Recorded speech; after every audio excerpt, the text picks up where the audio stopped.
If you want to be taken seriously as a journalist, you've got to cover a war, work for Hemingway. The thing is, you got to pick the right war. See, I went to Angola. The fighting had been going on for 18 years. 18 years when I got there. Believe me, I didn't want to be there, but all right, I was. The kids are mostly runaways from the provinces. They live on the end of the tarmac and show up whenever the flights are loaded, even when they come back empty. They're that desperate. It is a growing phenomenon in Angola. Many thousands of children are sleeping rough on the streets, which would have been unheard of in traditional African society. Traditional African society? Forget it. That's gone. Listen, you want to change money in Angola? This is the bank, the back seat. And on any street corner, you can find a veteran who served in a war that began before he was even born. You heard Lusaka is And there were always rumors.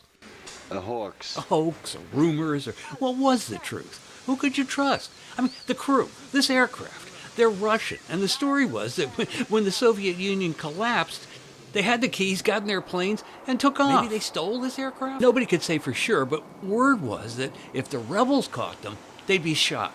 So they're scared. And frankly, so was I. I've never been to a war zone. I've covered parts of Brooklyn where the cops refused to work without backup, but this was something different. I was told to bring provisions enough for 2 days, a dozen bananas and 6 liters of water. And I'm headed for a city that was under siege for 9 months. During the war, people were eating dogs, grasshopper, roots, leaves, cats, everything. They were eating everything. And this had been the city of Manong. Okay, maybe you never heard of it, but this was a provincial capital. 90,000 people were living here. And you will see all the children in here are sick, all of them. They are malnourished. And this is a cemetery for children, all of whom had died just within the previous 6 months. Angola is rich. I mean, they have oil, diamonds, gold. So basically the war... It's about money. Russia, China, South Africa, and even Cuba for a time all sent money and mercenaries to fight. But it was this man, Jonas Savimbi, who led the rebel army UNITA. He'd helped drive out the Portuguese in 1975 and had gained the unwavering support of Washington. And with that support, he and UNITA kept the war going, and their tactics were especially cruel. When they entered Manong, people were hiding in underground bunkers and shelters. And I have been told that often, UNITA, when they discover this hole, they just take grenades and throw it to the hole and killing people like this. They'd had a truce and held elections the year before, but Savimbi lost. And with that, he started the war again. If that sounds familiar. And in cities all over Angola, I saw what this man's destructiveness was doing to his fellow citizens. ¿Cuántos años? 14. Across Angola, cities were surrounded by UNITA. Citizens held virtual prisoners because Savimbi's forces had planted landmines around the town. A woman foraging for food was brought in. Her foot was blown off by a mine.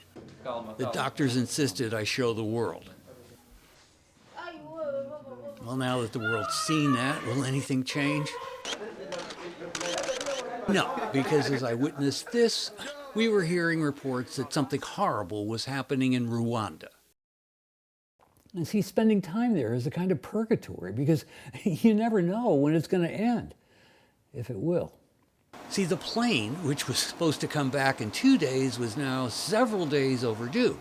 And since there are no communications, we could only sit and wait and listen. And the plane is coming.